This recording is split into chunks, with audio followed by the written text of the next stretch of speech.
достар, сіздермен қазақша шахмат каналы. Және де бүгін мен сіздерге топ 3 ең мықты ловушкаларды көрсететін боламын. Үшінші орында бізде русский партия. Мен оның қалай болатынын көрсетейін. Русский партияда біз пешканы нападать етеміз. Оларды нападать етеді, біз жейміз. Олар жейді, біз ферзьбен нападать етеміз. Ол любой жерге қашса да, осы ходпен оның ферзін ұтып аламыз. Ал немесе кейбір жерлерде өйстіп ладьясын ұтып алады. Бірақ та тиімдірек ферзь. Себебі ферзь мықты, күштірек ладьядан. Себебі ол слон плюс ладья деуге болады. Және де ферзь 9 пешкадан тұрады. Және де бұлай ғана емес.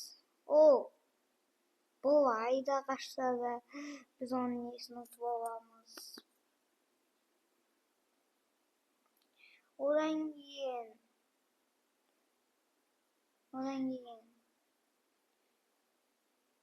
бұлай қашса да ұтып аламыз.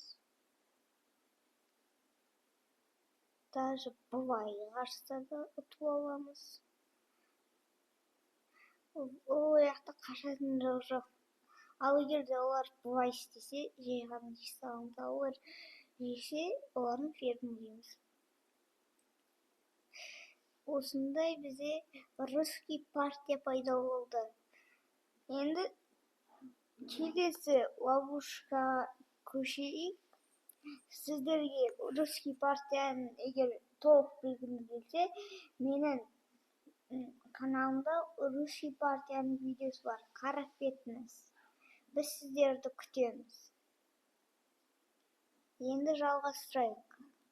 Екінші орында мен гамбит стаффордтан ойын келеді. Ловушкадан. E4, E5, как обычно партия. Олар көңін нападать етеміз. Жейді. Жемейміз біз русский партиядай. Біз олар нападать етеміз. Көбінесе жейді себебі бізді минусқа өтіп бай етеміз. Осы кезде олар қорғайды пешкасын, слон шығарамыз. Олар слонмен спясқа ойды, типа біз ұтты деп ойлайды. Енді бірақ та біз ферзді тегін береміз. Жейміз, ферзді жейді. Осы кезде шах қашқан соң мат. Ал егер де сіздер ойлайсыздар, ал неге осы жерлерде оны жеймейміз. Онда шах, сіз оны алған соң так. Ал егер де ойлайсыздар, бүйтіп мен қорғайын дейсіздер. Сосын сізді мәжбүрлеп жегізеді қаралар. Сосын сіз жеген соң сіздің ферзіңізді ұтып алады. Осындай гамбит стаффордта гениальный план атаки бар. Сол үшін бұған түсіп қалмаңыздар. Себебі гамбит стаффордна. Енді келесі келесі ловушка бізде дебют патсиан. Ол ақтарған. Біз нападать етеміз, қорғайды. Осы кезде Италиян партиясына ұқсайды, бірақ та біз пешканың алдыға жүріп, келесі ходта центрға нападать еткіміз келеді. Осы кезде олар біздің пешкаға нападать етеді, чтобы біз центрға нападать ететін гениальный опыт. Осылай жүреміз. Көбінесе олар тегін пешканы жейді. Біз нападать етеміз, қашады, жейміз. Осы кезде бүкіл листес ойнайтындар бұлай жүреді. Неге? Не понимаю, неге? Просто сізге шах беріп ұтып алуға сіздің ойыныңызды. Гениально. Немесе слонмен шах беріп, ол жапқаннан соң осылай жеп, одан кейін ол жеген соң жеп, ол короче жеген соң жеп, одан кейін жеген соң жеп, шах беріп, екі соққы қоюға болады. Даже үштік қонған нападать етіп тұр. Немесе осы кезде Бүйтіп жеп, олар жеген соң жеп, олар көргеннен жеп, олар жеген соң жеп, қоюға болады ғой, гениальный план.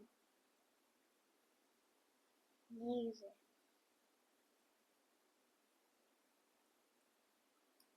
Девять пациенттерді басқа да ловушка бар. Қазір көрсетейін. Жүресіздер, жүреді. Бағанасына ұқсайды, шынымен деймін. Жүресіздер, жүреді.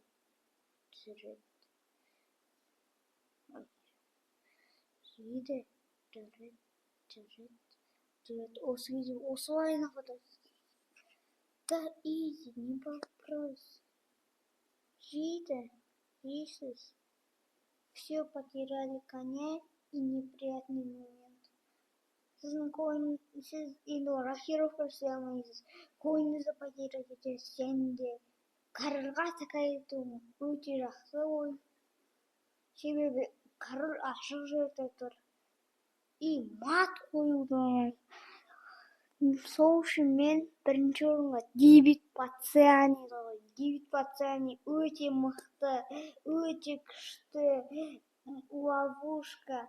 Және де екінші орында Гамбит Стаффорд, даже русский партияда бұл Дэвид Пацианиға жете алмайды. Барлығыңызға көргендеріңізге рахмет. Сіздермен болған қазақша шахмат каналы. Егер де тағы да осындай қызық видеолар көргіңіз келсе, каналға тіркеліп, үліпіл басып, комментарий жазып, және қоңыраушаны басуды ұмытпаңыз. Сонда сіздер біздің ең мықты ученикіміз бола аласыздар. Және де көргендеріңізге рахмет. Келесі видеода кездескенше сау.